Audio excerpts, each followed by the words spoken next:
6-year-old triplets innocently ask a wealthy businessman to share his meal, unaware that the man in the expensive suit is their long-lost father, until he recognizes those unmistakable azure eyes and sees their protective mother step out from behind them. The Manhattan skies hung gray and heavy over the diner, perfectly matching Sofia Ramirez's mood as she balanced 3 plates along her forearm. Her stomach churned with familiar morning sickness, a sensation she'd been hiding for weeks now. 24 years old, with dark circles under her eyes that no amount of concealer could hide, she maneuvered between tables with practiced grace. "More coffee, table 7, she murmured to herself, the mantra of a woman working her 3rd shift that day. "Hey, sweetheart, where's my omelet?" A middle-aged businessman snapped his fingers at her, not bothering to look up from his phone. Sofia forced a smile. "Coming right up, sir." The smile vanished the moment she turned away. 3 jobs, this diner in the mornings, a cafe in Chelsea afternoons, and weekend shifts at a bar in the village, barely covered her rent and night classes in nursing. Her feet ached perpetually. But today the exhaustion felt different, weighted with a secret growing inside her. That evening in the tiny bathroom of her Bronx apartment, Sofia's hands trembled as she held the pregnancy test. She'd taken 3 already, hoping for different results. The pink line appeared, defiant and unmistakable. Tears welled in her eyes, not entirely of fear, but not quite joy either. Something in between, something complicated. "Gabriel," she whispered to herself, thinking of her boyfriend of 8 months. Gabriel Harrison, with his perfect teeth and Ivy League confidence, heir to the Harrison Investments fortune.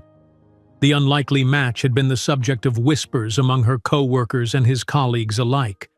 How had a Latina immigrant waitress caught the eye of Wall Street's golden boy?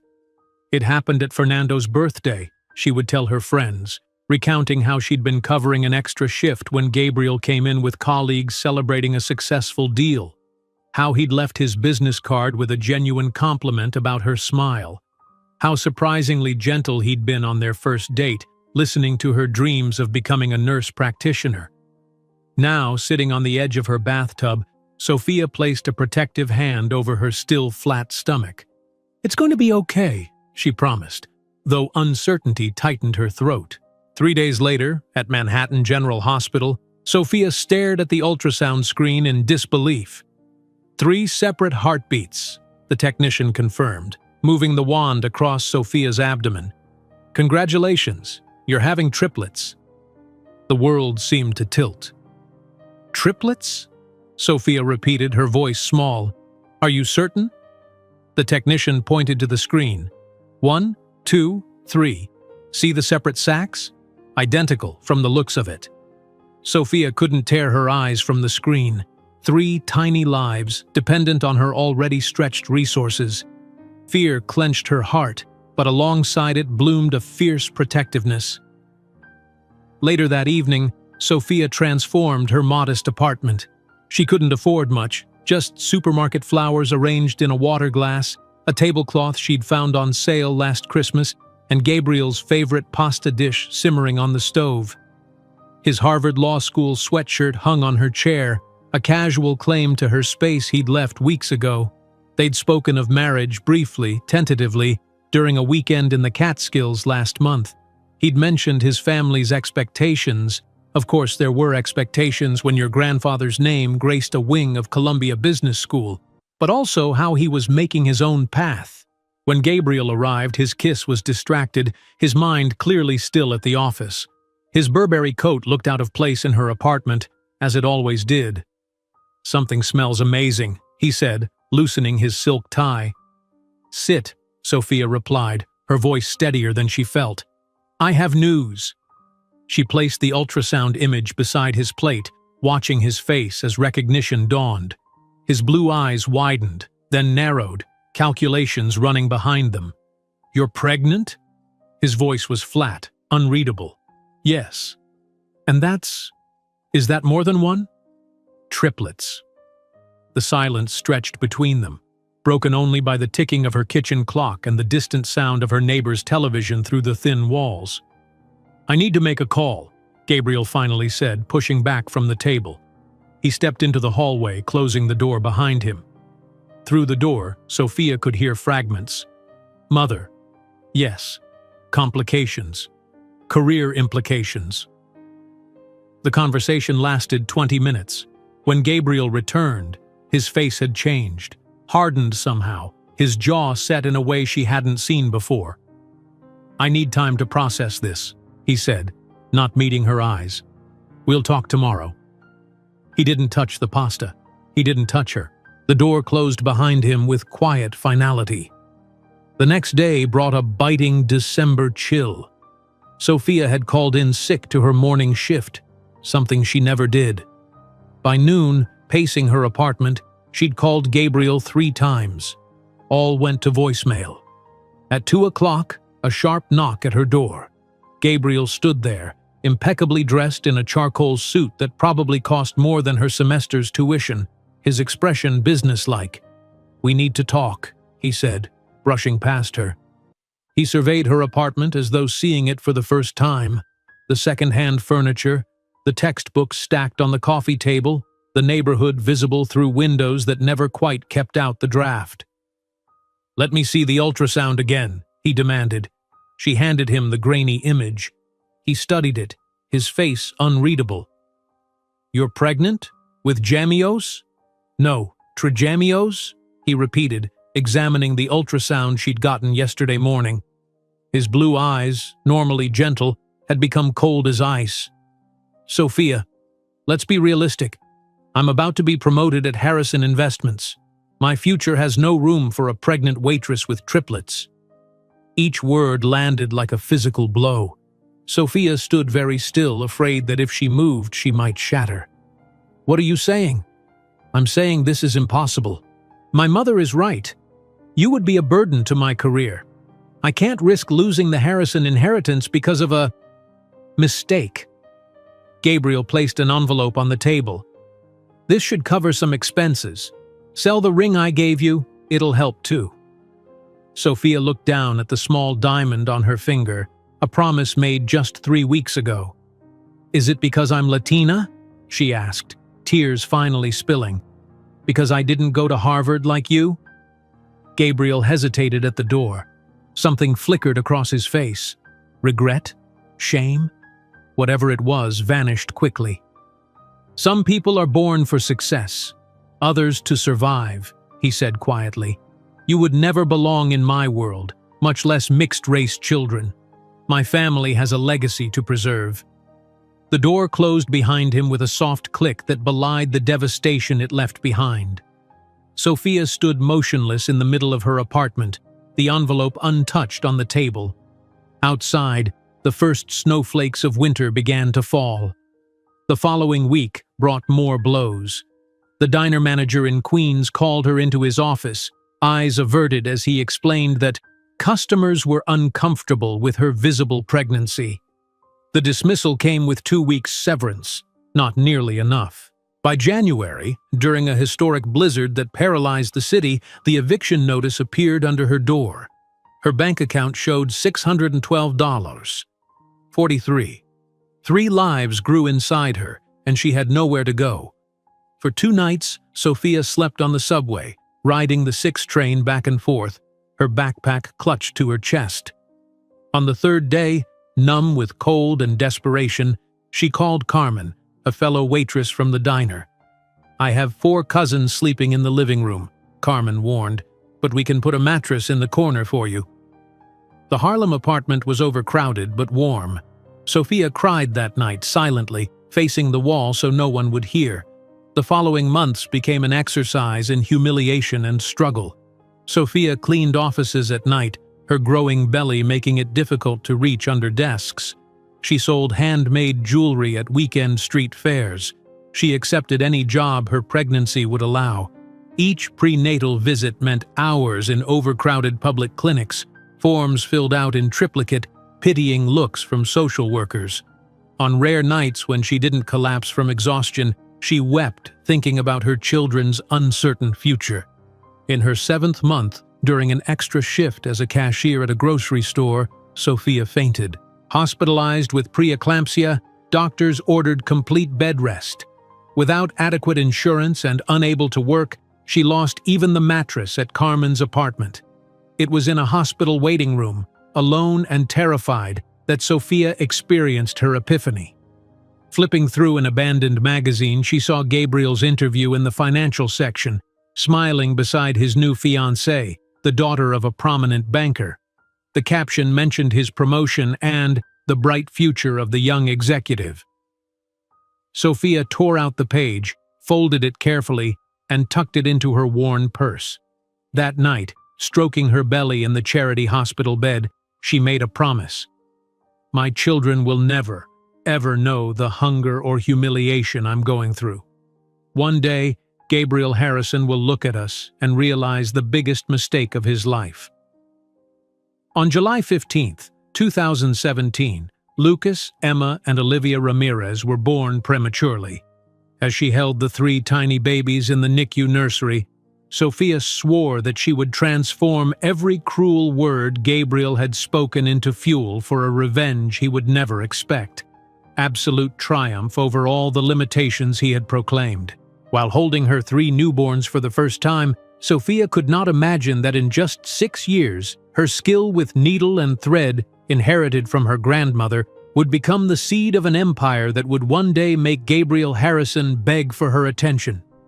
The birth of her triplets had changed Sophia's world completely, but the real challenges were only beginning. The harsh January winds howled outside the hospital windows as she prepared to leave with her newborns. The discharge nurse reviewed instructions with mechanical efficiency, barely looking up from her clipboard. "You understand these babies need special follow-up care? All 3 were under 5 pounds at birth." Sophia nodded, struggling to absorb the avalanche of information while juggling 3 newborns. Lucas, the smallest, weighed just 4 pounds, 2 ounces. His siblings, Emma and Olivia, were only slightly larger. All 3 required specialized formula and weekly weight checks. "Do you have adequate housing and support?" the nurse asked, her tone suggesting this was a required question rather than genuine concern. Sophia hesitated. The truth, that she had nowhere to go, would trigger a social services intervention. She thought quickly. "Yes, I have arrangements," she lied, the weight of uncertainty crushing her chest. Outside the hospital, the bitter cold bit through the thin blankets. Sophia had spent her last dollars on a used triple stroller, a contraption so unwieldy it barely fit through doorways. With the babies bundled inside, she faced her first impossible decision. Where to go? She called the only number that might help, a women's shelter she'd researched during sleepless nights in the maternity ward. "We're full," the tired voice explained. "The blizzard last week. Everyone's seeking shelter. Try again in a few days." Night fell as Sophia wheeled the stroller through snow-covered streets. The temperature dropped below freezing. In desperation, she entered a 24-hour subway station, finding a corner away from drafts. There, she spent the night alternating between feeding babies and fighting sleep, terrified someone might report her or, worse, that she'd doze off and leave her children vulnerable. The fluorescent lights cast harsh shadows across her exhausted face. Around 3 in the morning, a transit officer approached, his hand resting on his nightstick. "You can't sleep here, ma'am." Sophia straightened, fighting tears. "I'm not sleeping, just feeding my babies." His eyes softened slightly at the sight of the triplets. "You have somewhere to go?" She nodded, another lie. "Then I suggest you head there soon," he said, less harshly than before. Next officer might not be so understanding.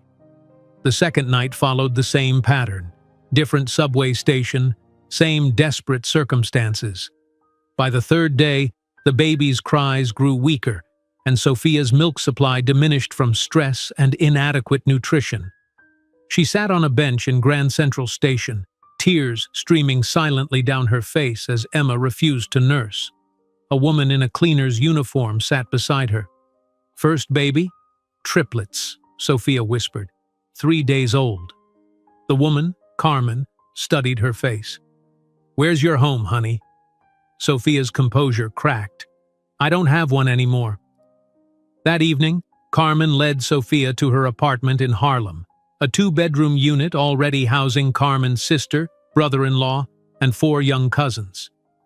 The living room floor was covered with mattresses. "It's not much," Carmen apologized, clearing a corner, "but it's warm." That night, lying on a borrowed blanket with her babies nestled against her, Sophia wept silently, facing the wall, not from despair, but from the momentary relief of having walls around her children.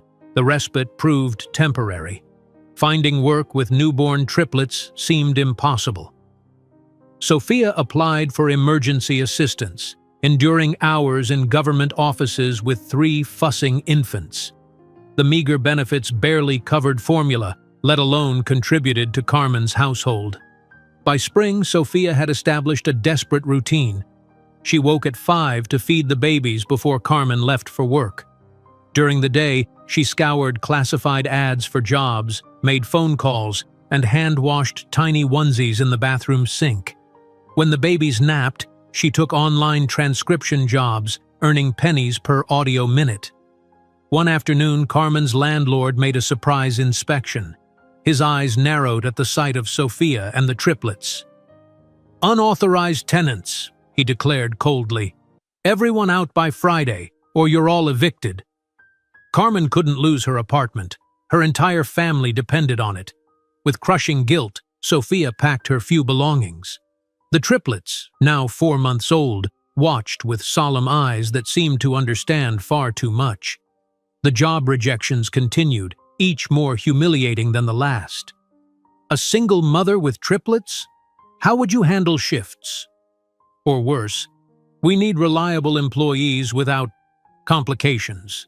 Sophia took cleaning jobs in corporate offices at night, leaving the babies with Carmen for those precious hours. The fluorescent-lit emptiness of Manhattan skyscrapers became her domain, vacuuming around desks where executives like Gabriel made decisions that shaped lives, earning in a night what they spent on lunch. Weekends brought street fairs, where Sophia sold handcrafted jewelry made from discarded materials. The triplets lay in their stroller, their matching dark curls and startling blue eyes drawing attention from passers-by who often bought something out of pity for the young mother. Each prenatal follow-up appointment became an exercise in humiliation. Sitting in crowded public clinics for hours, filling forms in triplicate, explaining repeatedly that no, there was no father in the picture. The pediatrician's concerned frown when weighing Lucas, still smaller than his sisters. The social workers probing questions about housing and income. On rare nights when exhaustion didn't claim her immediately, Sophia would study her sleeping children's faces. Lucas, with his serious expression, already showing Gabriel's distinctive chin dimple. Emma, the fighter, always reaching for things beyond her grasp. Olivia, observant and calm, watching the world with curious eyes. "We'll make it," she whispered to them. Somehow. In her 7th month of motherhood, disaster struck. Working an extra shift as a grocery cashier, standing for 8 hours straight, Sophia collapsed. The fluorescent lights swirled above her as concerned shoppers gathered around. The ambulance ride passed in a blur of sirens and pain. "Preeclampsia," the doctor explained later. "Your blood pressure is dangerously high.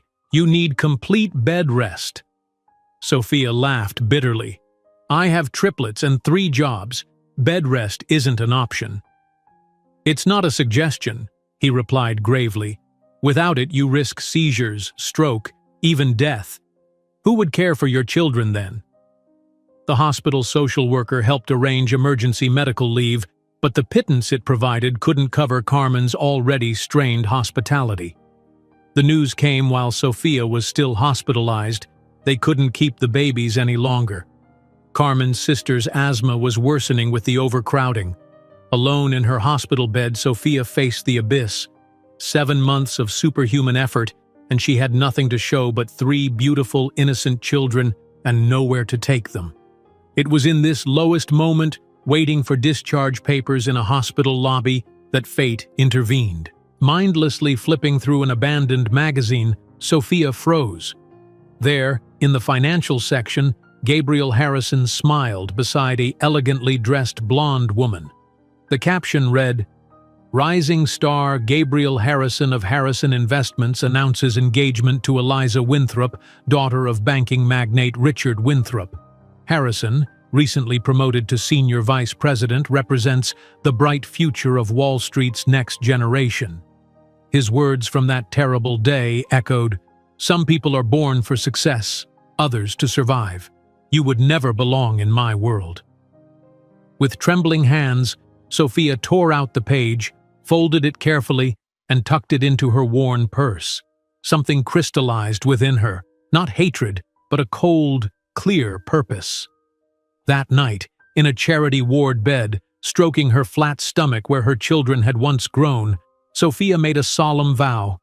"My children will never, ever know the hunger or humiliation I'm experiencing. One day, Gabriel Harrison will look at us and realize the biggest mistake of his life." On July 15, 2017, in a delivery room staffed by residents and students, Lucas, Emma, and Olivia Ramirez entered the world 6 weeks prematurely. Placed in the NICU, they fought with a determination that mirrored their mothers. Standing by their incubators, Sophia touched each tiny hand through the porthole openings. "You are fighters," she whispered, "like me." As the nurses recorded their vital signs, Sophia studied their perfect features, all three with startling blue eyes, the unmistakable Harrison genetic signature. These children, deemed unworthy of the Harrison legacy, would become her masterpiece. While holding her 3 newborns for the first time, Sophia could not imagine that in just 6 years, her skill with needle and thread, inherited from her grandmother, would become the seed of an empire that would one day make Gabriel Harrison beg for her attention. July 15, 2017. The maternity ward of Metropolitan Public Hospital hummed with activity as doctors and nurses rushed between rooms. In delivery room 4, Sophia Ramirez gripped the metal rails of her bed, her face contorted in pain as another contraction seized her body. "I need to push," she gasped, her voice barely audible. The attending physician glanced at the monitor. "Not yet. You're only at 8 centimeters." Sophia closed her eyes, tears streaming down her face. This wasn't how she had imagined bringing her children into the world. Alone, in a public hospital, surrounded by medical students observing her case. "Triplet delivery, primigravida, high risk," they'd noted clinically on her chart. "Is there anyone we can call?" a kind-faced nurse asked, wiping Sophia's forehead with a cool cloth. Sophia shook her head. Carmen had offered to come, but she couldn't miss another shift. Everyone else, her family in Colombia, former friends, the man who should have been by her side, felt worlds away. 3 hours later, the chaos intensified. "Baby A's heart rate is dropping. We need to move to C-section immediately," the doctor announced. Operating room lights blinded Sophia as they rushed her through the corridors.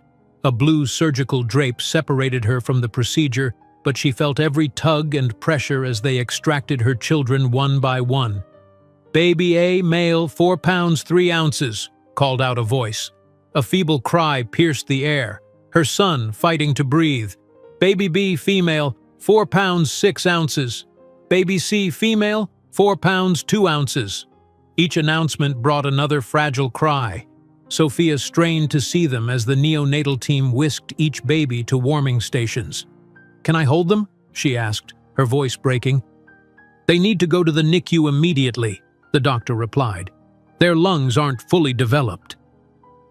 As they wheeled Sophia to recovery, a nurse paused long enough to show her each tiny face. 3 perfect miniatures, wrapped in hospital blankets, their skin tinged slightly blue, eyes fused shut. Despite their precarious state, Sophia noted their features, the delicate shape of their noses, the curve of their lips, and when one briefly opened his eyes, the unmistakable Harrison blue. "Lucas," she whispered to her son, "Emma, Olivia." Names she'd chosen months ago, alone in Carmen's crowded apartment, dreaming of a future she couldn't yet see. The next 72 hours passed in a blur of beeping monitors and hushed medical consultations. Sophia, still recovering from surgery, wheeled herself to the NICU every 3 hours, day and night.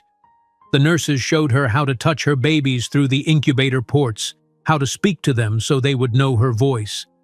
"They're fighters," remarked the night nurse, watching Lucas grasp Sophia's finger with surprising strength. "Especially this little man." On the 5th day, they allowed Sophia to hold Lucas for the first time, a practice called kangaroo care. A nurse helped position the fragile infant against Sophia's bare chest, his tiny body covered with wires and monitors.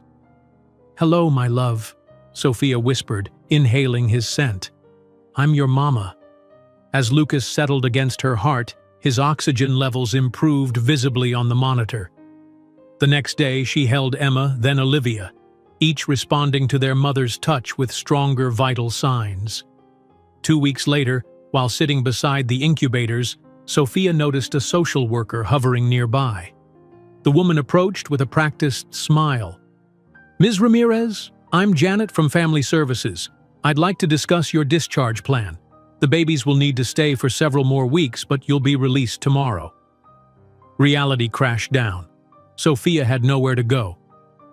"There's a shelter for mothers with infants in the Bronx," Janet continued, "but they rarely accept triplets due to space constraints." She hesitated. "Is there a father in the picture? Someone who could help?" Sophia stared at her sleeping babies. "No, it's just us." Janet's voice softened. "You listed student as your occupation. Do you have any income?"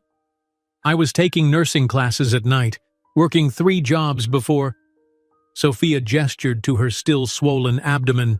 The conversation ended with a stack of applications: emergency housing assistance, WIC, temporary aid for needy families.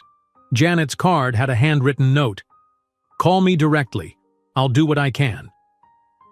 That night, alone with her babies in the NICU, Sophia made a promise to each one. "Lucas," she whispered, stroking his cheek through the incubator port, "you will never doubt your worth.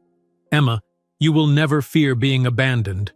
Olivia, you will never wonder if you're loved." Her voice strengthened. "And none of you will ever know how close we came to having nothing." After 6 weeks in the NICU, the triplets were finally ready for discharge. Janet had worked minor miracles, securing Sophia a place at New Beginnings, a shelter for homeless mothers. The facility, a converted motel in Queens, offered small private rooms with just enough space for a single bed and 3 donated bassinets. "It's temporary," Janet reminded her. 6 months maximum. Use this time to get back on your feet." The shelter director, Mrs. Martinez, was a formidable woman with steel-gray hair and eyes that had seen every human struggle.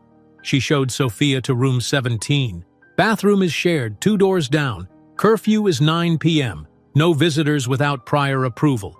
Her tone softened as she helped arrange the bassinets. "These 3 are miracles. You'll need all your strength for them." Life at New Beginnings followed a grueling rhythm. Feedings every 3 hours around the clock. Diaper changes, 20+ daily. Hand-washing bottles, clothes, and burp cloths in the communal sink. Doctor appointments weekly, then bi-weekly. Taking 3 infants on public transportation. A logistical nightmare that left Sophia drenched in sweat and tears. The other shelter residents helped when they could, holding a baby while Sophia showered, offering outgrown clothes. But everyone had their own struggles, their own deadlines to find housing before their time ran out. 3 months after moving to the shelter, exhaustion had transformed Sophia. Her once lustrous hair hung limp, her clothes hung loose on her frame. Dark circles permanently underlined her eyes. The triplets, however, thrived, gaining weight, developing distinct personalities. Lucas, serious and observant. Emma, demanding and curious. Olivia, calm and perceptive.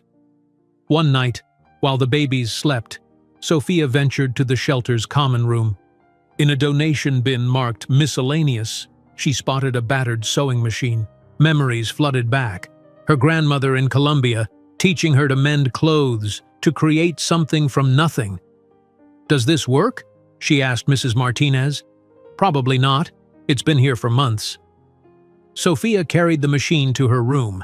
After the 11 p.m. feeding, instead of collapsing into bed, she examined the machine by lamplight. A missing screw, a jammed bobbin, dust clogging the mechanism, all fixable. Within a week, she had it running. Using scraps from the donation bin, Sophia began mending clothes for other shelter residents, fixing torn seams, replacing buttons, adjusting hems. Small repairs that made worn garments serviceable again. Word spread. Women from other floors brought items: a waitress uniform with a ripped pocket, a receptionist's skirt with a broken zipper. Sophia charged nothing, but occasionally received small offerings: a jar of baby food, a pack of diapers, practical tokens of gratitude that meant everything. Mrs. Martinez noticed. "You have a gift," she said one evening, finding Sophia asleep at the machine, fabric still clutched in her hands. "There's a program for women like you, immigrants with skills but no capital, microloans for small businesses." The next day, Mrs. Martinez brought an application form from the Women's Economic Empowerment Initiative. Sophia stared at it, intimidated by terms like business plan and projected revenue. "I don't know how to start a business," she admitted. "You already have," Mrs. Martinez replied. "You just need resources to grow it." 3 weeks and countless drafts later, Sophia sat before a panel of 3 women executives who volunteered with the initiative. Her hands trembled as she presented her rudimentary business plan, a tailoring service specializing in repairs and alterations. $2,000, the lead panelist announced after deliberation. "It's not much, but perhaps enough to start." On the triplets' first birthday, Sophia arranged 3 high chairs, donated by a shelter volunteer, in the common room. Other residents gathered, singing as Sophia presented a single cupcake with 1 candle, divided into 3 parts. "Happy birthday, my miracles," she whispered, helping each baby taste the sweetness. Later, in the privacy of their room, Sophia showed the triplets her new business card, printed at the library for 10 cents each. Ramirez Custom Tailoring, Repairs and Alterations. "This is just the beginning," she promised them, their tiny fingers grasping at the card. "One day, we'll have everything we need." While blowing out the single candle with her children, Sophia couldn't imagine that her skill with needle and thread would soon attract the attention of a head nurse frustrated with standardized hospital uniforms, the first step in a journey that would eventually lead her back into Gabriel Harrison's path. The sewing machine hummed steadily in the corner of Sophia's tiny room at New Beginnings Shelter, its rhythm now as familiar as her children's breathing. 2 years had passed since that life-altering day when 3 tiny humans had entered her world. Lucas, Emma, and Olivia, now active 2-year-olds, played in an improvised playpen beside her workstation, a folding table positioned beneath the room's only window. "Mama, look!"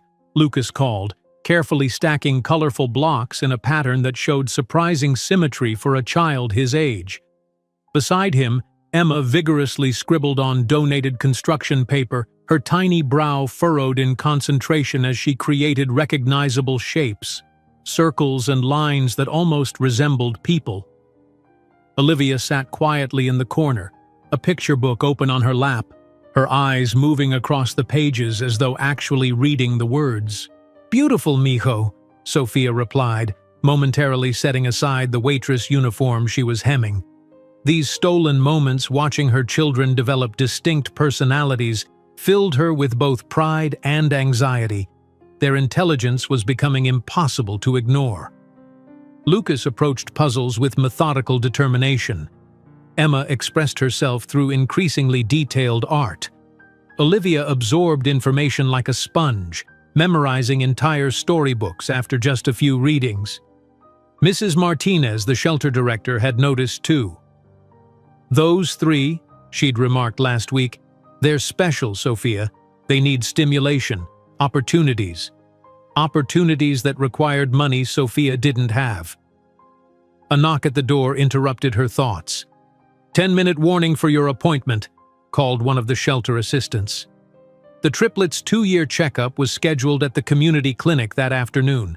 Sophia quickly changed from her work clothes into her one presentable outfit, dark jeans and a navy blouse she'd rescued from the donation bin and tailored to fit her still slender frame.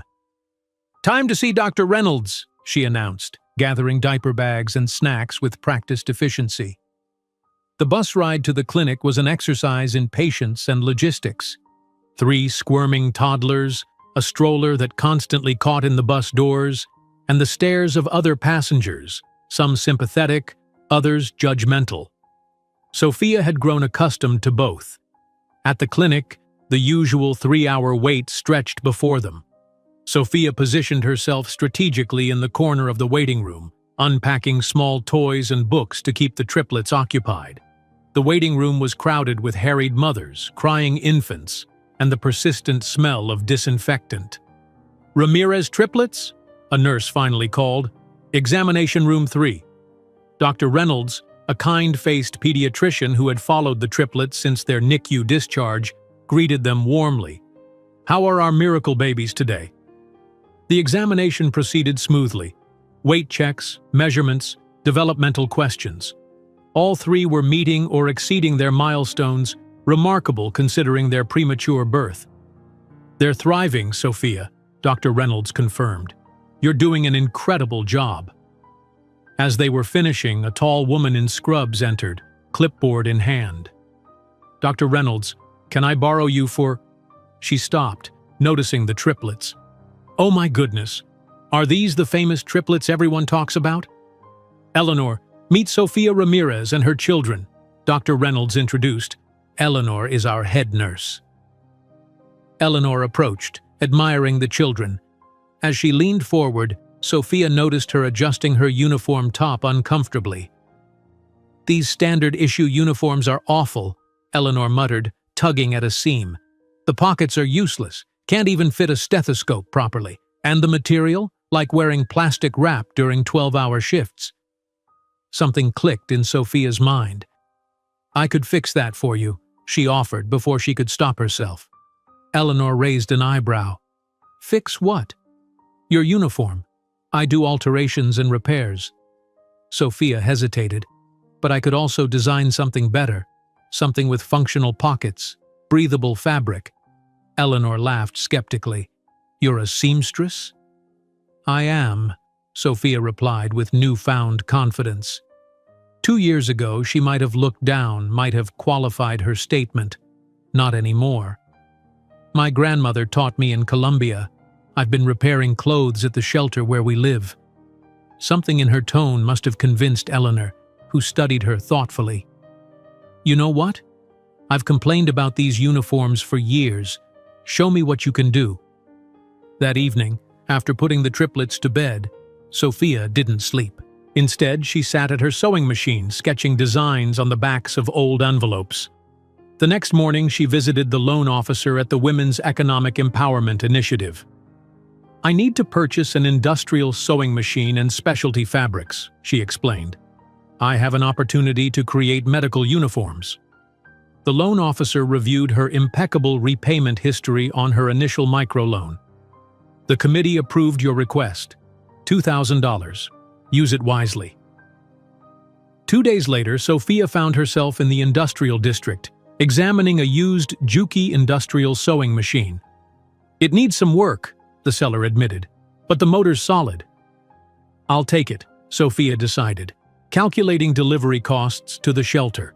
The fabric warehouse was her next stop. With limited funds, every choice mattered. She selected breathable cotton poly blends in professional shades of blue, stretchy panels for movement, and reinforced material for pockets and stress points. "Uniform manufacturing?" the clerk asked as he cut her order. "Something like that," Sophia replied, carefully counting out cash.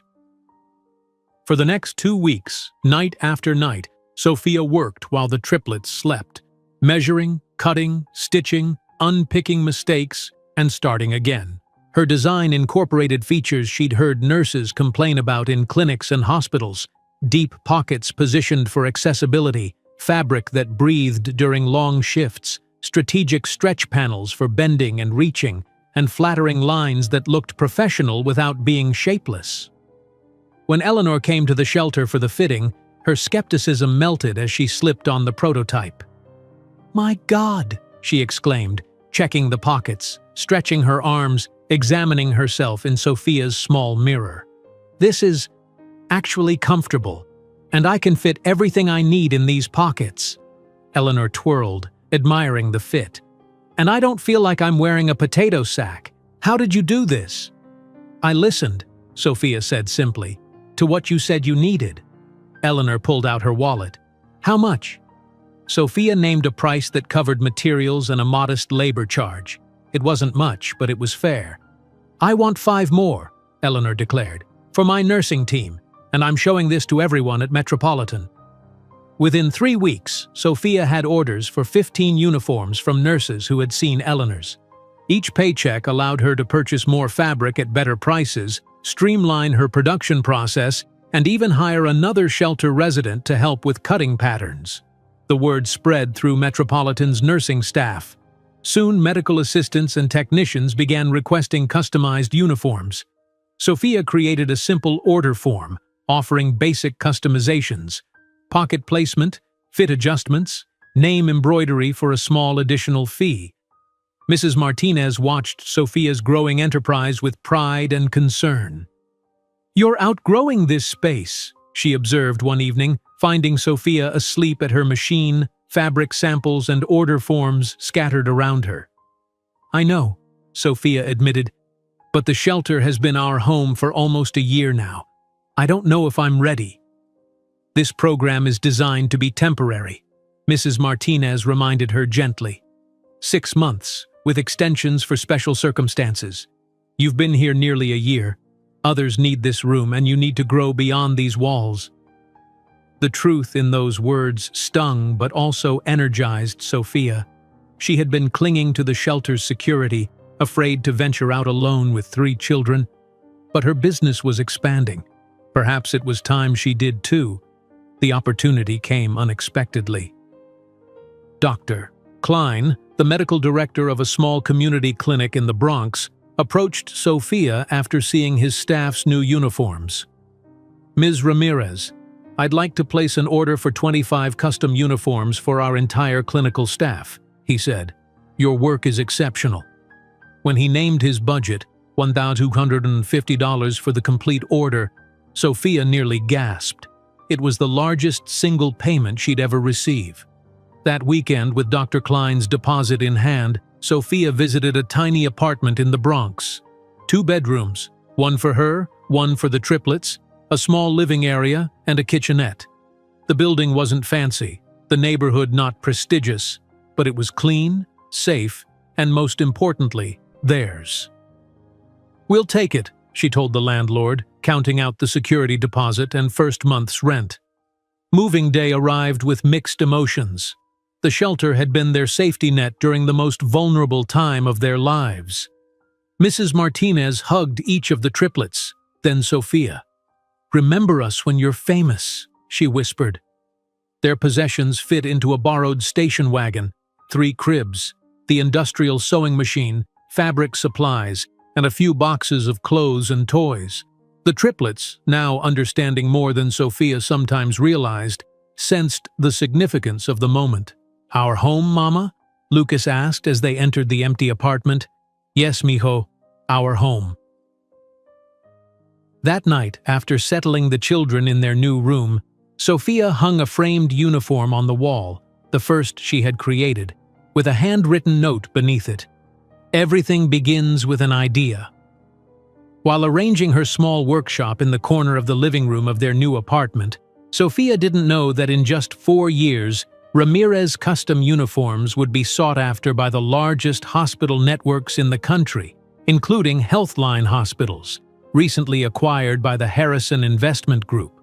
The framed uniform hung proudly on the wall of Sophia's small Bronx apartment, a testament to her first real success.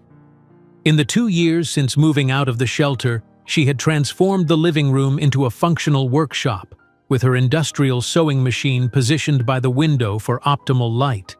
Now, in early March 2020, she sat watching the news with growing concern, her hands momentarily still on the fabric she'd been cutting. The novel coronavirus continues to spread, with New York reporting its first confirmed cases, the news anchor announced grimly. Health officials warn that hospitals may soon face unprecedented pressure. The triplets, now 4 years old, played nearby, their world still blissfully untouched by the looming crisis. Lucas methodically assembled a complex puzzle, his tiny fingers placing each piece with surprising precision. Emma created a vibrant drawing of what appeared to be their family, while Olivia flipped through a picture book meant for children twice her age. Sophia's phone rang, startling her from her thoughts. "Sophia? It's Eleanor." The head nurse's voice sounded strained. "The hospital is preparing for COVID. We're setting up additional units, extending shifts. Everyone's asking for your uniforms. They need the comfort for these marathon hours we're facing." Sophia glanced at her small workboard, already full of orders. "How many do you need?" 20, as soon as possible. And Eleanor hesitated. "We might need more features. Ease of disinfection, extra protection. Can you adapt your designs?" That night, after tucking the triplets into bed, Sophia sat at her kitchen table surrounded by medical journals and healthcare websites. She sketched modifications, antimicrobial fabric treatments, reinforced seams for frequent washing, additional protective layers at high contact areas. By morning, she had redesigned her uniform patterns completely. The phone hadn't stopped ringing since Eleanor's call. Nurses from across New York City, desperate for comfortable, functional uniforms for the grueling shifts ahead, reached out based on colleagues' recommendations. "I can't do this alone anymore," Sophia murmured, looking at her growing order list. The next day, she placed an advertisement in the local community center. Experienced seamstresses needed immediately. Flexible hours. Fair pay. Maria and Lucia arrived together for their interview, both single mothers, both with sewing experience from their home countries. Maria, with dark circles under her eyes, had been laid off from her housekeeping job at a hotel. Lucia, soft-spoken and precise, had worked in a garment factory until it closed. "My children are 6 and 8, Maria explained. "School is closing. I need work I can do while watching them." Sophia recognized the desperation in their eyes, the same look she'd seen in her own reflection years ago. "I need help filling these orders," she said, showing them the growing stack of order forms. "Can you start tomorrow?" Within a week, Sophia's small living room operation had expanded beyond capacity. The 3 women worked in shifts, with Sophia often continuing late into the night after the triplets were asleep. The small apartment filled with the hum of machines and the scent of freshly pressed fabric. "We need more space," Sophia realized, watching Maria and Lucia maneuver around each other in the cramped conditions. The for rent sign had appeared in a storefront just 3 blocks away. The space, formerly a dry cleaner's, was small but functional, enough room for 5 sewing stations, cutting tables, and a small office area. The lease would stretch her finances to the breaking point, but the pandemic had made landlords desperate for tenants. "I'll take it," Sophia told the property manager, signing the lease with hands that trembled slightly from exhaustion. The triplets watched wide-eyed as their living room transformed back into an actual living space. "Where will you work, Mama?" Lucas asked, helping collect thread spools with methodical care. "Mama has a real workshop now," Sophia explained, kneeling to their level. "A place where we can make special clothes for the heroes fighting the virus." Emma's forehead wrinkled in concentration.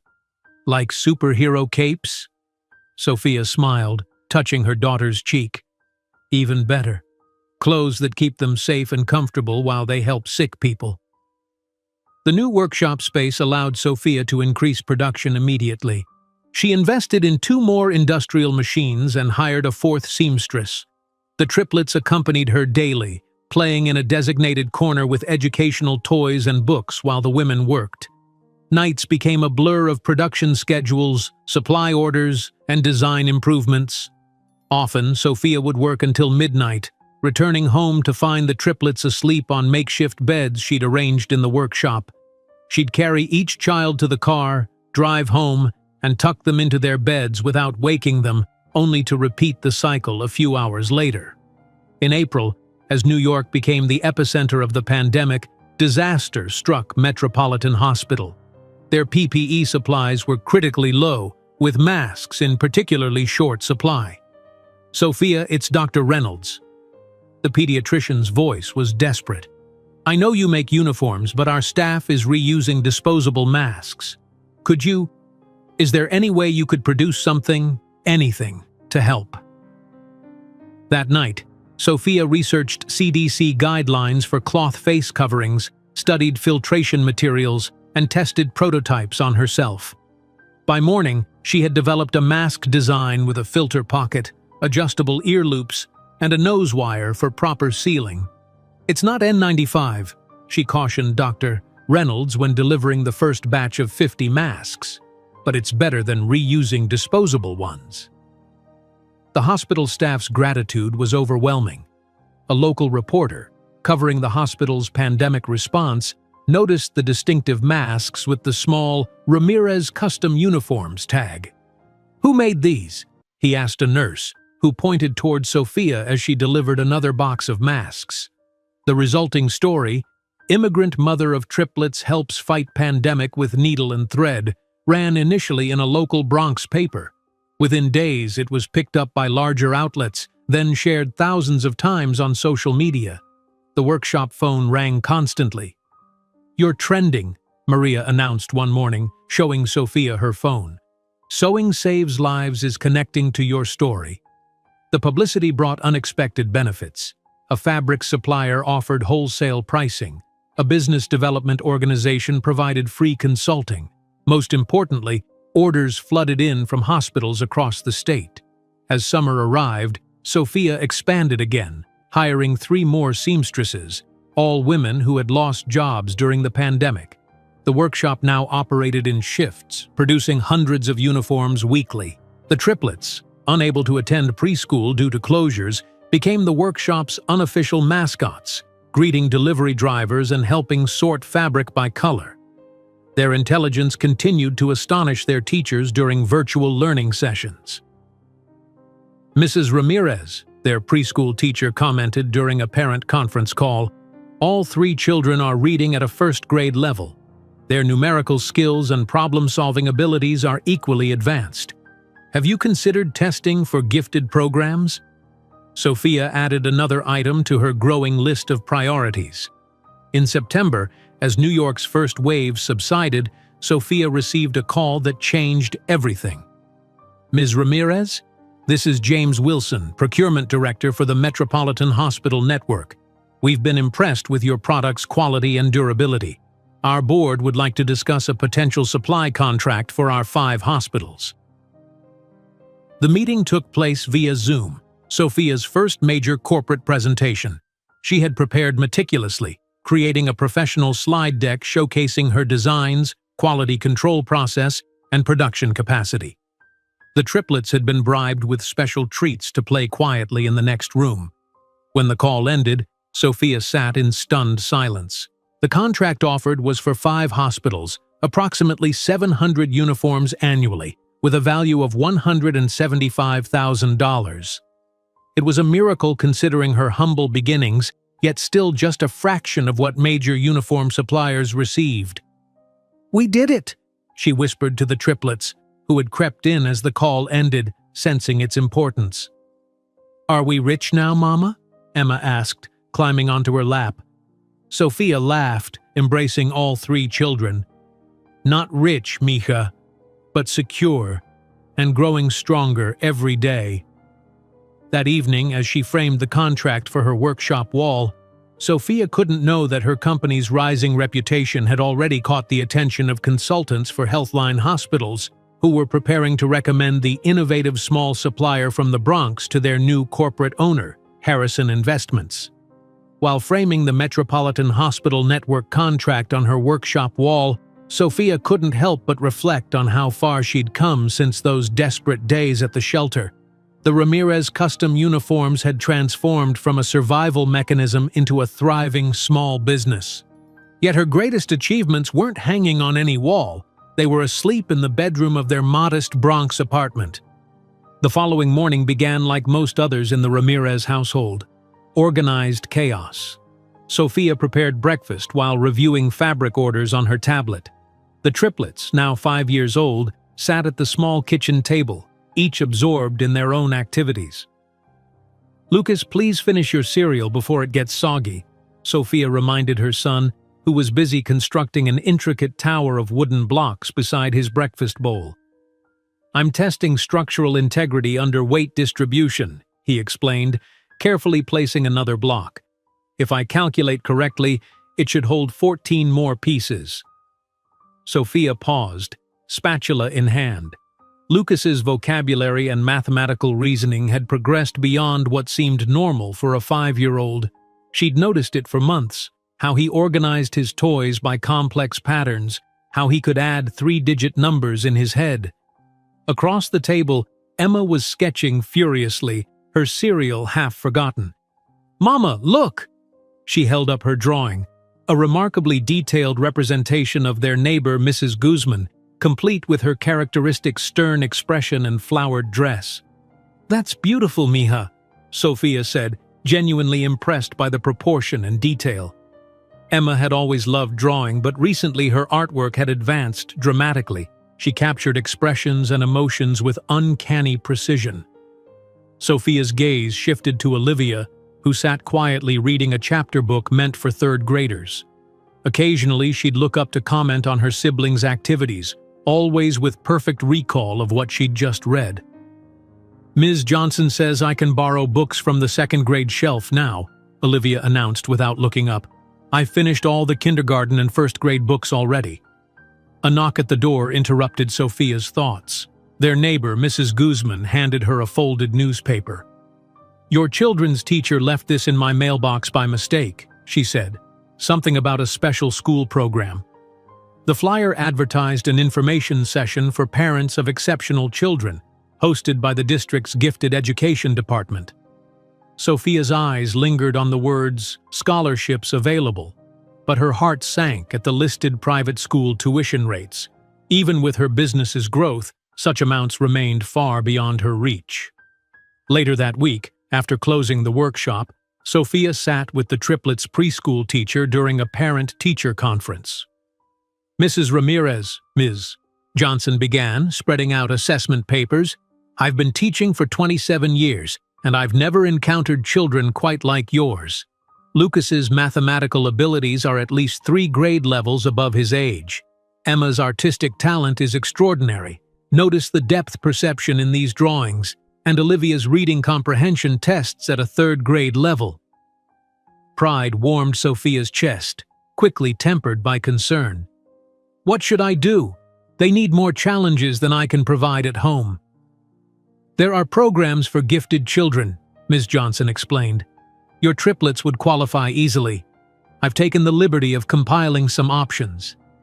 The list included several prestigious private academies with eye-watering tuition rates, even with partial scholarships. Sophia carefully folded the paper into her purse. "Thank you. I'll look into these." The following Saturday, Sophia visited the first school on the list, Westside Academy, an imposing brick building with manicured grounds. She'd dressed carefully in her best business attire, a navy suit she'd tailored herself. The admissions director's smile faded slightly when Sophia mentioned her Bronx address. Her eyes flickered noticeably when Sophia explained she was a single mother of triplets. "We do offer scholarships," the woman said, her tone cooling, "though they're highly competitive. Most of our scholarship recipients still pay 60% of tuition. And our parent involvement requirements are quite demanding. Fundraising galas, volunteer hours. With your situation, that might be difficult." Sophia left with application forms and a hollow feeling in her stomach. The second school visit proceeded similarly. polite interest in the triplets' exceptional abilities quickly diminished by unspoken judgments about their background. After the fourth rejection, Sophia sat in her car, fighting tears of frustration. Her business was finally successful. She could afford decent clothing, healthy food, even small luxuries for the children. Yet doors continued closing because of her zip code, her accent, her status as a single mother. "Why does everything have to be so hard?" she whispered, gripping the steering wheel. The breakthrough came unexpectedly at an education fair hosted by the public library. Sophia had brought the triplets, allowing them to explore the various booths while she collected information. Lucas was deep in conversation with a robotics instructor, explaining improvements to the man's demonstration model. Emma had drawn a crowd at the art station. Olivia was discussing chapter books with an astonished librarian. "Your children are remarkable," said a voice beside Sophia. A tall black woman with silver-streaked hair extended her hand. "I'm Dr. Winters, director of the Horizons program for exceptional learners." "Thank you," Sophia replied cautiously, accustomed now to initial praise followed by subtle dismissal. "They work very hard." "So do you, I imagine," Dr. Winters said, her eyes kind but assessing. "Single parent?" Sophia nodded. "Our program is public, Ms. Ramirez. We serve gifted children from all backgrounds. No tuition fees, though we do have limited enrollment." Hope fluttered in Sophia's chest. "Public? With scholarships available?" "We're part of the public school system, but with specialized curriculum and resources," Dr. Winters explained. "We have financial assistance for extracurricular activities, materials, even transportation if needed. We believe exceptional minds deserve exceptional opportunities, regardless of socioeconomic status." The testing process was rigorous.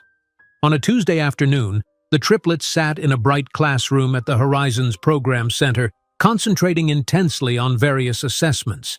Lucas solved mathematical puzzles designed for middle schoolers. Emma completed artistic challenges with confident strokes. Olivia breezed through reading comprehension tests with barely a pause. Sophia watched through an observation window, hands clasped tightly. This opportunity felt different, substantial, legitimate, possible. 2 days later, her phone rang during a production meeting at the workshop. "Ms. Ramirez, this is Dr. Winters. I'm calling about your children's assessment results." Her voice was warm. "Their scores are exceptional across all measures. We would like to offer all 3 places in our program, with full scholarships for supplementary activities." Tears of relief and joy filled Sophia's eyes. "Thank you," she whispered. "Thank you so much." That evening, as Sophia shared the news with the triplets, her cell phone rang again. The caller ID displayed a New Jersey area code. "Ms. Ramirez, this is Thomas Bernstein from Riverdale Medical Center in New Jersey. Your uniforms have revolutionized our staff's comfort. We'd like to discuss a significant contract expansion." The conversation that followed presented both opportunity and challenge. Riverdale wanted customized uniforms for their entire medical staff, a contract worth nearly $50,000. The catch: they needed Sophia to personally oversee implementation, requiring her presence in New Jersey 3 days a week for the first month. After hanging up, Sophia stared at her impossible schedule, a business expanding beyond her capacity to manage alone, 3 exceptional children starting a demanding new school program, and 0 time for herself. Something would have to give. But what? Every piece seemed essential. 2 weeks later, the triplets' first science fair at the Horizons program arrived. Sophia had rearranged production schedules, delegated client meetings, and stretched herself thin to be present. Lucas stood proudly beside his project, ergonomic design principles for maximum efficiency, directly inspired by watching his mother design uniforms. "You see," he explained to the judges with remarkable articulation for a 5-year-old, "when movement is unrestricted and tools are positioned optimally, productivity increases by 27%. My mom taught me that." When the awards were announced, Lucas received first prize in his division. Emma won recognition for artistic presentation and Olivia for research methodology. As they stood on the small podium, holding their certificates, Sophia applauded with tears in her eyes, capturing the moment with her phone camera. While taking photos of the triplets proudly displaying their awards, Sophia couldn't imagine that these same extraordinary children would soon be face to face with the man who had doubted that mixed-race children could have any place in his privileged world. While taking photos of the triplets proudly displaying their awards, Sophia felt a vibration in her pocket. She quickly snapped a few more pictures before checking her phone. An email notification appeared on her screen from an unfamiliar address, Procurement Healthline Hospitals. With the subject line, Request for Proposal, Exclusive Supply Contract. Sophia's finger hovered over the notification. Healthline Hospitals was the prestigious network operating 15 facilities across 3 states. Their reputation for quality care and cutting-edge medical practices made them the gold standard in the industry. Working with them would catapult Ramirez custom uniforms from a respectable local supplier to a recognized industry name. "Mama, can we get ice cream to celebrate?" Lucas tugged at her sleeve, breaking her concentration. "Of course, mijo," Sophia smiled, tucking her phone away. The email could wait until she had properly celebrated her children's triumph. Early the next morning, before the triplets awakened, Sophia sat at the kitchen table with a cup of coffee, reading the email with trembling hands. "Dear Ms. Ramirez, Healthline Hospitals is seeking proposals for an exclusive uniform supplier for our network of 15 hospitals across New York, New Jersey, and Connecticut. Your company has been recommended by several medical professionals familiar with your exceptional quality and innovative designs. The potential contract value, $1, $2 million over 2 years. Sophia nearly spilled her coffee. This wasn't just an opportunity, it was transformation. It would elevate her business from promising to established, from struggling to secure. It meant college funds for the triplets, a better apartment, perhaps even ownership of her workshop space instead of leasing. When the triplets emerged from their bedroom, Sophia was already on her second cup of coffee, making notes about production capacity, material sourcing, and staffing requirements. "Mama, why are you smiling so big?" Emma asked, climbing onto a chair. Sophia poured cereal into 3 bowls. "Something wonderful might happen for our business, but Mama has a lot of work to do to make it real." As she helped Lucas tie his shoelaces, her phone rang. "Yes, we can deliver the 200 uniforms by month's end," she confirmed to the client, balancing the phone between her ear and shoulder. "The embroidery will be completed next week." After dropping the triplets at the Horizons program, Sophia drove straight to her workshop and called an emergency staff meeting. "I'm canceling all my non-essential appointments for the next 2 weeks," she told her assistant. "We have the opportunity of a lifetime, and I need complete focus." The following days became a blur of research and preparation. Sophia worked late into each night, studying Healthline's specific needs, researching their corporate culture, and analyzing the requirements of each facility in their network. She created spreadsheets tracking production capacity, material costs, and delivery timelines. During dinner one evening, Lucas noticed his mother's exhaustion. "We can help you, Mama," he offered seriously. The 3 children gathered around the kitchen table as Sophia explained in simple terms what she needed to accomplish. To her amazement, they each found ways to contribute. Lucas, with his mathematical mind, sorted order forms by date and helped count inventory. Emma created colorful drawings of uniform designs that Sophia incorporated into her presentation. Olivia organized documents with surprising efficiency, creating a system that even Sophia's assistant admired. "My children are extraordinary," Sophia whispered to herself one night, watching them sleep.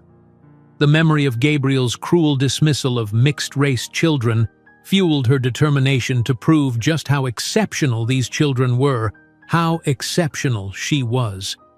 The workshop hummed with anticipation as Sophia assembled her team. "This contract would change everything," she explained, spreading preliminary designs across the cutting table. "We need to deliver our absolute best work."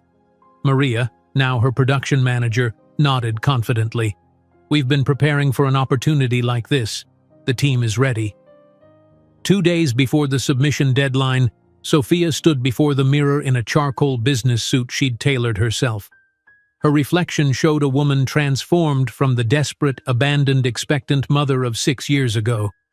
Her posture radiated confidence, her eyes determination. She tucked the proposal into a leather portfolio, another small luxury she'd recently allowed herself, and drove to Healthline's regional headquarters. The receptionist directed her to the procurement office, where Sophia handed over the proposal with steady hands, though her heart raced beneath her professional exterior. "Thank you, Ms. Ramirez," said the procurement officer, accepting the thick document. "We'll be in touch within 3 weeks." The waiting period tested Sophia's patience. She checked her email obsessively, jumped at every phone notification, and struggled to focus on current orders. The triplets noticed her distraction. "Did you get the big job yet, Mama?" Olivia asked each evening. "Not yet, Mija. These things take time." 3 weeks stretched into 4. Sophia began to lose hope, wondering if her small company had been dismissed in favor of larger, established suppliers. Then, on a Tuesday afternoon while supervising a fabric delivery, her phone rang with an unfamiliar number. "Ms. Ramirez, this is Dr. Alicia Richardson, Chief Operating Officer of Healthline Hospitals." The woman's voice was warm but authoritative. "I'm pleased to inform you that your proposal has been accepted. The committee was particularly impressed with your innovative designs, sustainable practices, and competitive pricing." Sophia gripped the edge of her cutting table. "Thank you, Dr. Richardson. I'm honored by your confidence in my company. We'd like to move forward immediately. Our annual charity benefit is next Friday at Tavern on the Green. The executive team would appreciate if you could attend so we can introduce you formally and finalize some details." The prestigious Tavern on the Green, one of Manhattan's most exclusive restaurants nestled in Central Park, frequented by celebrities and the city's elite. Sophia had passed it many times but never imagined entering as an invited guest, much less as a valued business partner. "I'll be there," Sophia confirmed, her mind already racing through what she would wear, what she would say. That evening, the Ramirez apartment erupted in celebration. Sophia ordered pizza, a special treat, and danced with the triplets in their small living room, all 4 laughing until they collapsed on the sofa. "Are we rich now, Mama?" Emma asked, her face serious. Sophia smiled, gathering her children close. "Not rich, Mija, but this contract means security. It means growing stronger. It means opportunities for all of us." Later that week, Sophia did something she rarely allowed herself. She shopped for a new dress. Not from a discount store or thrift shop, but from a boutique in Manhattan. The deep navy blue sheath dress was the most expensive garment she'd ever purchased, but its elegant simplicity made her feel both professional and confident. At home, she tried it on for the triplets, who applauded enthusiastically. "You look like a queen, Mama," Emma declared. The night before the event, Sophia rehearsed her introduction, practiced her handshake, and reviewed key points about her company's capabilities. Everything was in place for her big moment, except for one crucial detail. The phone rang at 9:30 that evening. "Ms. Ramirez, I'm so sorry," her regular babysitter apologized. "I've come down with a fever. I won't be able to watch the children tomorrow night." Sophia called every backup option: neighbors, other mothers from the Horizons program, even her employees. Everyone was either busy or ill with the seasonal flu that had been circulating. "What am I going to do?" she whispered, staring at her beautiful new dress hanging on the closet door. This event was crucial for finalizing the contract that would transform their lives. The next morning, Sophia made a difficult decision. "Children, you'll need to come with me to a very important business dinner tonight," she explained while preparing breakfast. "This is a grown-up event, so I need you on your absolute best behavior." "Will there be other kids?" Lucas asked, calculating the social dynamics as always. "No, mijo. Just business people in fancy clothes talking about work. Boring, Emma declared, though her eyes sparkled at the prospect of an adventure. You need to stay quiet, follow directions, and remember your manners, Sophia continued, helping Olivia with her orange juice. This contract will change our lives. That evening, Sophia dressed the triplets in their best clothes, outfits reserved for special occasions like school concerts and holidays. Lucas wore a small blue button-down shirt that highlighted his eyes. Emma and Olivia wore matching dresses in different colors, pink for Emma, purple for Olivia, their dark curls neatly braided. In the taxi to Central Park, Sophia mentally rehearsed her presentation to the executives. The small company that had begun in her apartment now employed 7 people and was about to expand significantly. It was validation of everything Gabriel had claimed was impossible. What Sophia didn't know was that Harrison Investments had recently acquired a significant stake in Healthline Hospitals, and that the new CEO of the investment group, following his father's early retirement due to health problems, was Gabriel Harrison.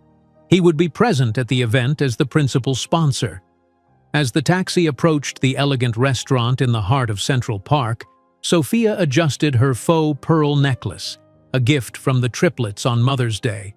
Her eyes shone with determination as she whispered to herself, "We're just getting started."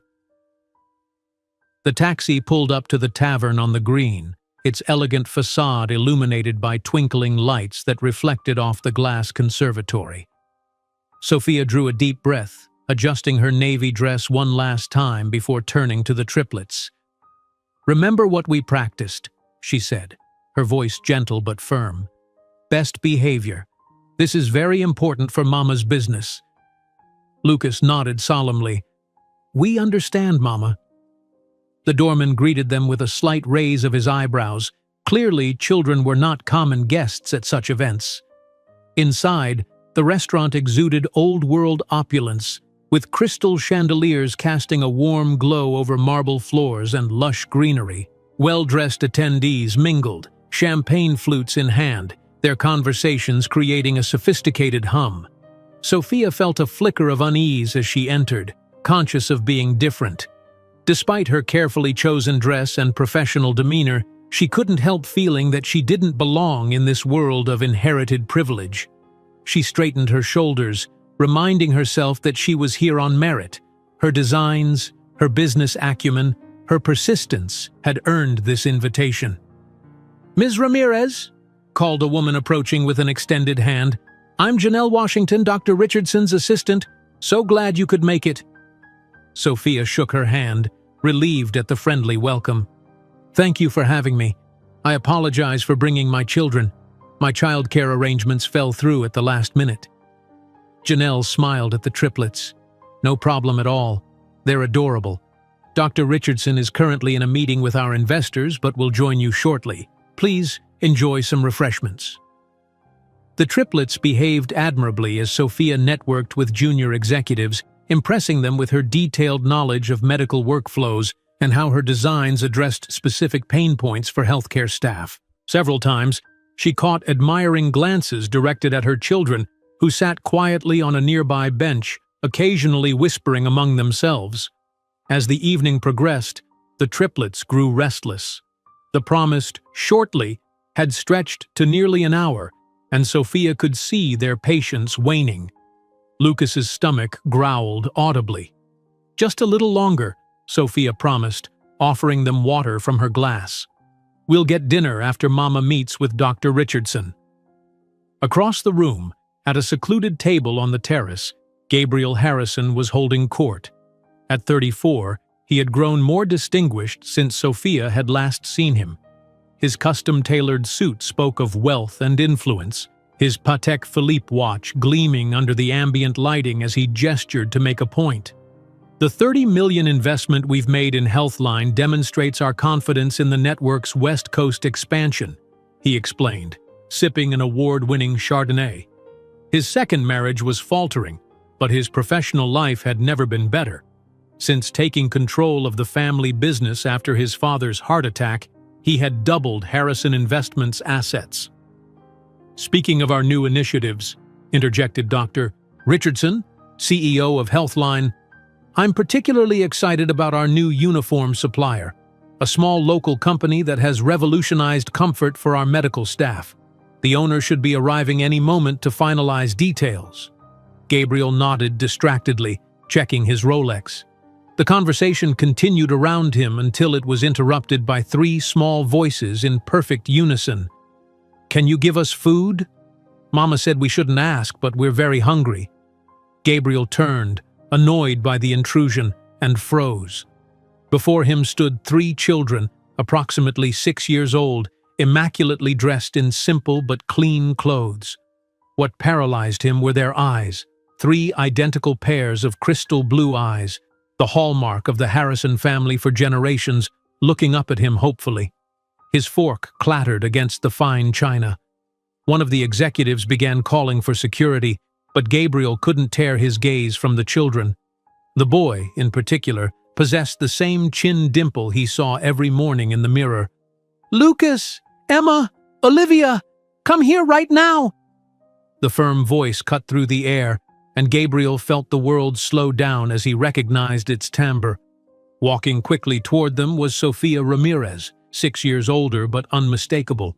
Her dark hair was pulled back in an elegant chignon, and the navy dress highlighted her confident posture. She placed her hands protectively on the children's shoulders. "We apologize for disturbing you, sir," she said formally, without any sign of recognition, as she tried to usher the children away. It was only when she looked up that her gaze met Gabriel's. Recognition flashed across her face like lightning, followed by momentary pallor. Within a second, however, her composure returned, and a professional mask covered any emotion. "Sophia?" Gabriel stood abruptly, knocking over his glass. Are these our children?" Silence fell over the terrace. The executives exchanged confused glances. Dr. Richardson cleared her throat uncomfortably. "Mr. Harrison, this is Sofia Ramirez, the owner of Ramirez Custom Uniforms I mentioned. Do you know each other?" Gabriel barely registered the question, his eyes fixed on the three children now observing him with renewed curiosity. "Mama," said Emma, the most assertive of the girls, "why is this rich man crying? He looks like the picture you keep under your pillow." Sophia straightened her shoulders. "Children, please wait at the entrance with the receptionist. I need to discuss business with these gentlemen." "But we're hungry," protested Olivia. "Now," Sophia ordered gently, and the children reluctantly obeyed. When they were out of earshot, Sophia turned to the table of stunned executives and, with surreal calm, said, "I apologize for the interruption. If we could resume our discussion about the uniform contract." "Sophia, those are my children," Gabriel exclaimed, unable to contain himself. A deathly silence fell over the terrace. Sophia's eyes, previously professional, hardened. "Dr. Richardson," she said in a controlled voice, "it seems we have an unexpected situation. Mr. Harrison is, biologically speaking, the father of my children. Father they've never known because he deliberately chose to abandon a woman pregnant with triplets, informing me that I wasn't good enough for his world and that mixed-race children had no place in the Harrison lineage." The executives stared at Gabriel in horror. Dr. Richardson, an African-American woman, visibly recoiled. That was a long time ago," Gabriel stammered. "I was young, immature." 6 years, Sophia corrected. "Long enough to build my company from nothing, raise 3 exceptional children alone, and become Healthline's preferred supplier through my own merit." She turned to the executives. "If my personal connection to Mr. Harrison compromises our contract, I'll completely understand." "Not at all," Dr. Richardson responded quickly. "Your company won this contract through exceptional quality and competitive pricing. Personal circumstances don't affect our decision." Gabriel, realizing the disaster unfolding, tried to regain control. "Sophia, we need to talk privately. I can explain. I want to know my children." Sophia regarded him with devastating composure. "Your children? Interesting how 3 children become your children, Only when they're well-dressed, well-mannered, and in a five-star restaurant. When they were just cells in my womb, they were a mistake that would ruin your career." She turned to the executives. "Ladies and gentlemen, I'll send the revised contracts tomorrow. Now, if you'll excuse me, my children are hungry." As Sophia walked away with unshakable dignity, Gabriel realized that every eye on the terrace was silently judging him. His phone vibrated, a message from his secretary informing him that his wife had moved up the divorce hearing. In a matter of minutes, his carefully constructed world had begun to crumble. While leading her children toward the exit, Sophia couldn't know that the story of their encounter would spread through Manhattan's social and financial circles with the speed of wildfire. By morning, the New York Post would splash across its front page, "Harrison Investments, CEO confronted by abandoned children at luxury restaurant." The story of the confrontation at Tavern on the Green spread through Manhattan's elite circles with breathtaking speed. Gabriel Harrison stumbled into his penthouse apartment just after midnight, loosening his tie with trembling fingers. He'd left the charity event in disarray, mumbling vague excuses to the board members who now looked at him with thinly veiled contempt. He poured himself 3 fingers of scotch and sank into his leather chair, the events of the evening replaying in his mind.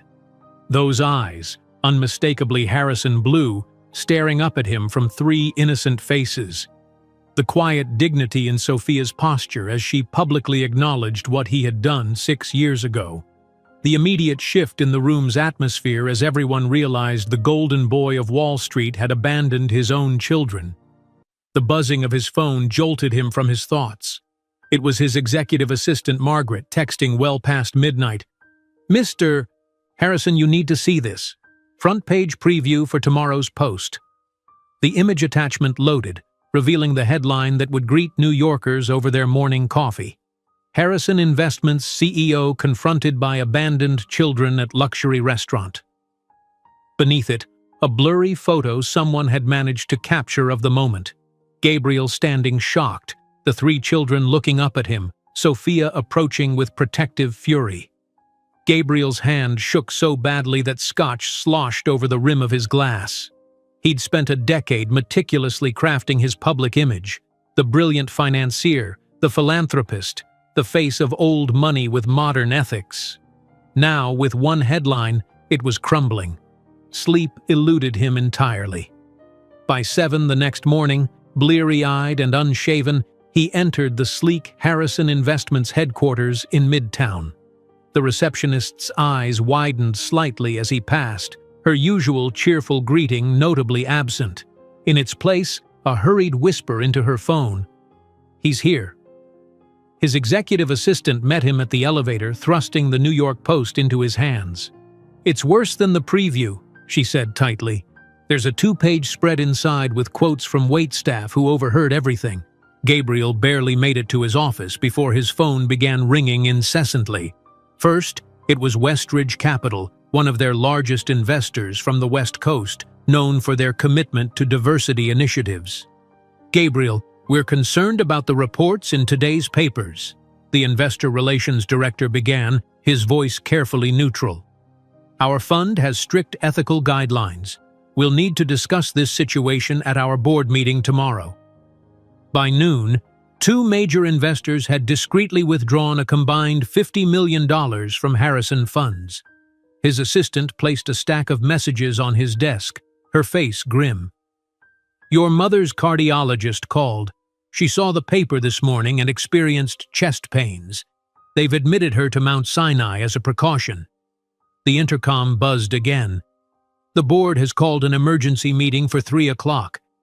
Gabriel loosened his tie further, feeling like it was choking him. 6 years ago, he'd made a calculated decision, convinced that cutting ties with Sophia and their unborn children was necessary for his career trajectory. The irony was unbearable. That same decision now threatened everything he'd built. His phone buzzed with a text from his current wife, Catherine.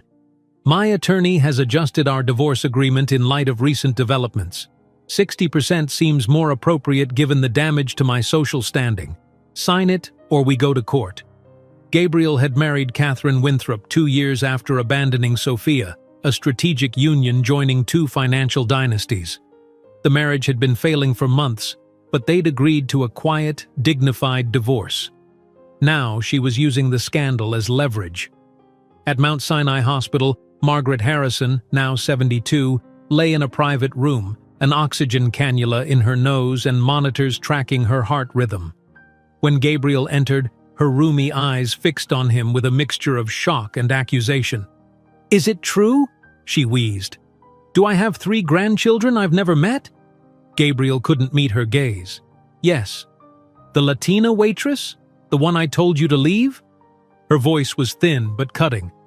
"You said you'd handled it. You said there was no child." "There were 3, Gabriel admitted, staring at the floor. "I didn't know until later. I gave her money to take care of it." His mother's monitor beeped more rapidly. "Harrison blood. My grandchildren living in some ghetto. How could you?" "The scandal?" A nurse entered, frowning at the elevated heart rate. "Mrs. Harrison needs to rest now." Back at Harrison Investments, the board meeting was worse than Gabriel anticipated. 10 grim-faced directors, many friends of his father's, sat around the mahogany table where generations of Harrisons had steered the company's destiny. "Gabriel," began Winston Whitfield, the eldest board member, "is what the papers are reporting accurate? Did you abandon a woman pregnant with your triplets 6 years ago?" Gabriel's carefully prepared explanation suddenly felt hollow. "It's complicated. I was young." "She was carrying 3 of your children," interrupted Diane Chen, the only woman on the board. "And you told her, according to multiple witnesses, that mixed-race children had no place in the Harrison lineage? In what universe is that defensible?" The meeting deteriorated from there. By the end, it was clear that while he would remain a significant shareholder, his position as CEO was precarious at best. "We've worked too hard rebuilding trust after the 2008 crisis," Whitfield concluded. "We cannot afford this kind of ethical stain. The board will reconvene next week to determine appropriate leadership moving forward." Meanwhile, across town in the Bronx, Sophia's phone hadn't stopped ringing since daybreak. The first call came from Dr. Richardson, assuring her that the Healthline contract remained secure. "If anything," the doctor added, "our board is even more impressed by your resilience and integrity." Next came calls from reporters, the Times, the Journal, local stations, even national networks. All wanted the story of the single mother who built a business empire while raising the abandoned children of one of New York's most powerful financiers. By midday, Sophia had fielded calls from 3 competing hospital networks, each expressing interest in her designs. A producer from a morning show left 4 messages. Her email inbox overflowed with interview requests and business propositions. "What's happening, Mama?" Lucas asked as Sophia silenced her phone for the 3rd time that morning. She gathered the triplets close. "Remember the man at the restaurant last night? The one who looked like you?" They nodded solemnly. "He's your biological father," Sophia explained carefully. "A long time ago, before you were born, he decided he didn't want to be a part of our family. Now, many people are finding out about that decision, and they have questions." "Is he in trouble?" Olivia asked perceptively. Sophia considered this.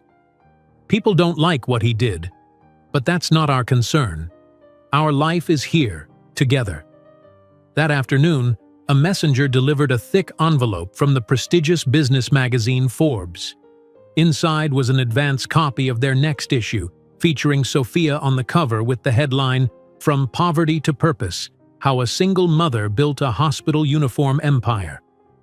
The accompanying article told her story with surprising accuracy, from the Bronx apartment to the shelter, from her first custom uniform to the recent Healthline contract. The final paragraphs mentioned the Tavern on the Green incident, describing it as a poetic culmination of a journey from abandonment to entrepreneurial triumph. As the day faded into evening, Sophia tucked the magazine away, shielding the triplets from the media frenzy. She had just settled them for dinner when the doorbell rang. Through the peephole, she saw Gabriel Harrison standing in the hallway of her modest Bronx apartment building, looking utterly out of place in his tailored suit. In his arms, he clutched 3 large shopping bags from FAO Schwarz, the legendary toy store. Sophia hesitated, her hand on the lock. Part of her wanted to ignore him, to protect the life she'd built from his disruptive presence. But another part, the part that had imagined this confrontation during countless sleepless nights, needed closure. She opened the door.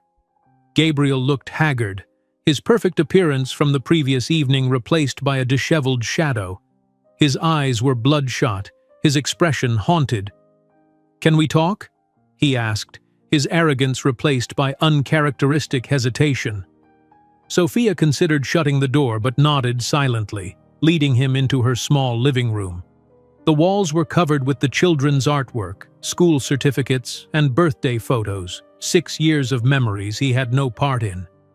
"You've built an amazing life here," Gabriel commented, observing the modest but welcoming apartment. "What do you want, Gabriel?" Sophia asked directly. "To meet my children, to be part of their lives, to make up for lost time." He placed the bags of expensive toys on the table. "I know I made a terrible mistake. I was scared, pressured by my family." "Stop," Sophia interrupted. "You weren't scared. You made a cold calculation. You decided your career and status were worth more than your responsibilities. Now that you see your children are beautiful, intelligent, and socially acceptable, you want to claim them." "It's not like that," he protested, but without conviction. "Do you know that Lucas is a math prodigy? That Emma won a state art contest at age 5? That Olivia already reads at a 5th grade level?" Sophia asked, her eyes shining with maternal pride.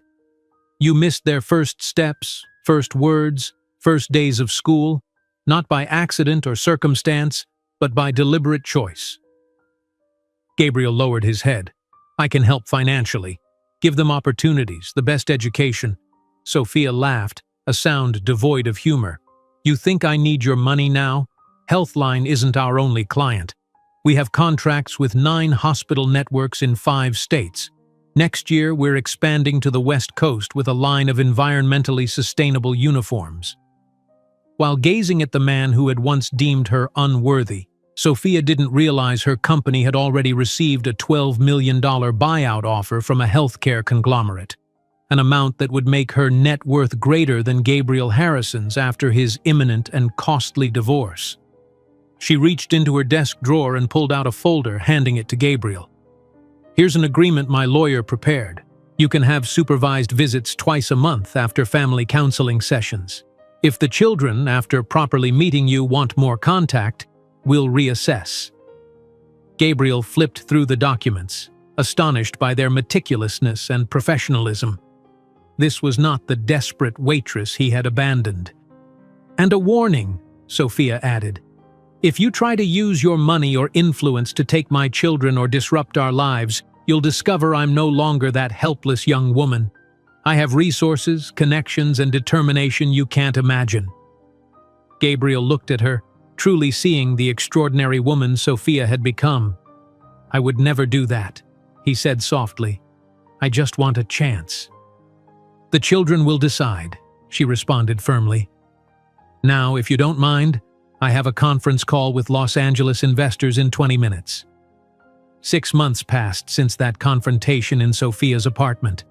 The seasons changed, and with them, the landscape of both their lives transformed irrevocably.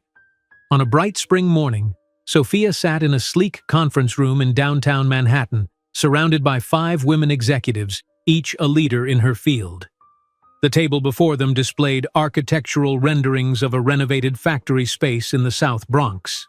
"With this $3 million investment," Sophia explained, pointing to production projections, "Ramirez Medical Apparel can expand manufacturing capacity by 400%, allowing us to meet demand across the eastern seaboard." Diana Chen, the venture capital firm's founder, nodded approvingly. "Your business plan is impeccable, but we're not just interested in your numbers. We want to invest in you," added Rebecca Goldstein, another partner. Your story, your vision for ethical manufacturing, your commitment to hiring single mothers. We don't just want your profit margin, we want your experience and leadership. 3 weeks earlier, Sophia had received a buyout offer of $12 million from MedTech Industries, a healthcare conglomerate looking to diversify. The offer would have made her instantly wealthy beyond her wildest dreams. I'm not selling, she had told them without hesitation. This company isn't just a business, it's a legacy for my children. Now, signing the investment agreement with the women-led venture capital firm, Sophia felt a profound sense of validation. This wasn't just about money, it was about building something meaningful, something sustainable. Across town in the Harrison Investments boardroom, Gabriel sat through another tense meeting. The fallout from the revelation of his abandoned children had cascaded through every aspect of his life. The board's vote was unanimous. Winston Whitfield informed him, his expression grave. You will remain a significant shareholder, of course, but we're appointing Jennifer Lawson as interim CEO, effective immediately. Gabriel nodded, accepting the inevitable. The past 6 months had been a humbling journey. His divorce had been finalized, with Catherine extracting precisely the 60% she had demanded. His mother, after recovering from her cardiac episode, had retreated to the family estate in Connecticut, her disappointment in him palpable during their infrequent calls. Most significantly, Gabriel had begun the difficult process of earning a place in his children's lives. Following Sophia's conditions to the letter, he attended weekly therapy sessions with Dr. Landau, a family counselor specializing in parental reunification. You need to understand the damage your absence caused, Dr. Landau had explained during their first session. Before you can build a relationship with these children, you must fully comprehend what your choices meant for them. Those sessions had forced Gabriel to confront uncomfortable truths about himself. His privileged upbringing, his inherited prejudices, his assumption that his needs naturally outweighed others. For perhaps the first time in his life, Gabriel Harrison was required to practice empathy.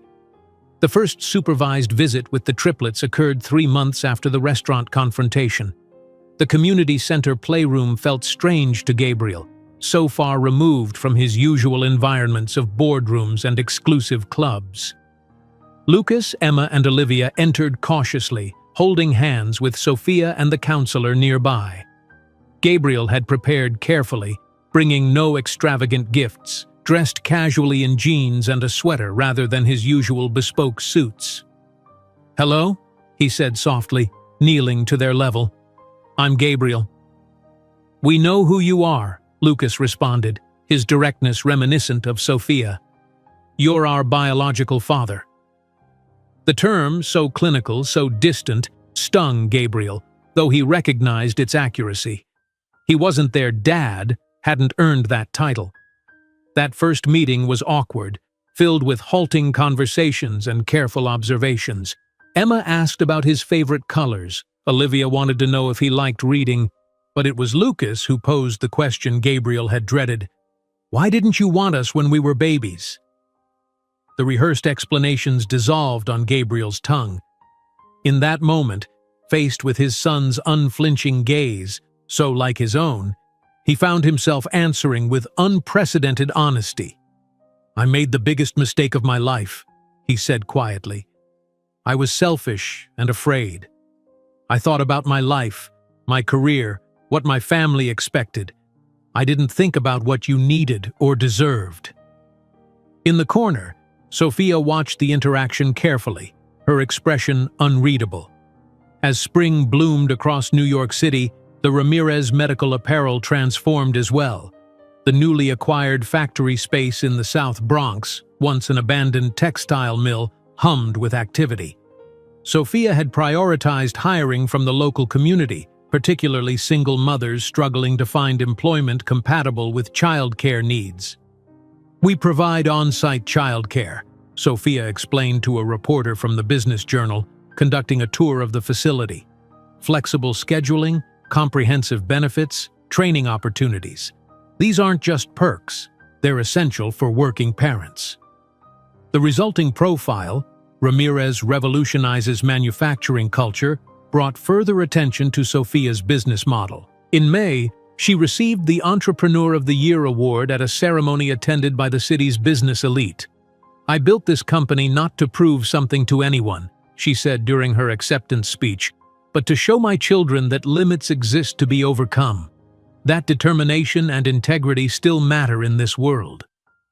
Among those watching from the audience was Gabriel, seated inconspicuously in the back. Their interactions had evolved into a cautious civility, centered entirely around the children's well-being. Perhaps the most unexpected development came when Margaret Harrison, after months of internal struggle, requested to meet her grandchildren. The meeting, arranged through Dr. Landau, took place in the counselor's office, neutral territory for this fragile new connection. "I know I don't deserve this chance," Margaret said to Sophia before the children arrived, "but I'm not getting any younger, and I'd like to know them before it's too late." Sophia's response was measured. "They deserve to know their heritage, all of it. But understand this, they will never feel less than or unwelcome because of their background. Not ever again." As summer approached, Sophia unveiled her most ambitious project yet, the Ramirez Foundation, dedicated to providing scholarships for children of single parents. The launch event, held at the Metropolitan Museum's rooftop garden, brought together supporters from across the city's business and philanthropic communities. Gabriel attended as a guest, not a featured participant. He watched from the periphery as Sophia, radiant in a crimson dress, introduced the foundation's mission with eloquence and passion. The triplets stood beside her on stage, poised and confident beyond their years. "Every child deserves opportunities," Sophia declared, "not based on their parentage or circumstances of birth, but on their potential and determination." The audience rose in a standing ovation. Among them, Gabriel joined in the applause, recognizing that Sophia had built something far more valuable than wealth. She had created purpose from pain, opportunity from adversity. Later that week, Sophia signed the contract to supply uniforms to all New York City public hospitals, a $5 million deal that solidified her company as one of the largest employers in the South Bronx. As she admired the enlarged photo now hanging in the headquarters lobby, herself and the triplets in her original tiny workshop, Sophia knew she had built not just a business empire, but something far more valuable, a living example that cruel words like insufficient and inadequate could become fuel for the most extraordinary of journeys. If you enjoyed today's video, I'm sure you'll love the next one. Don't waste time. Just click on the screen.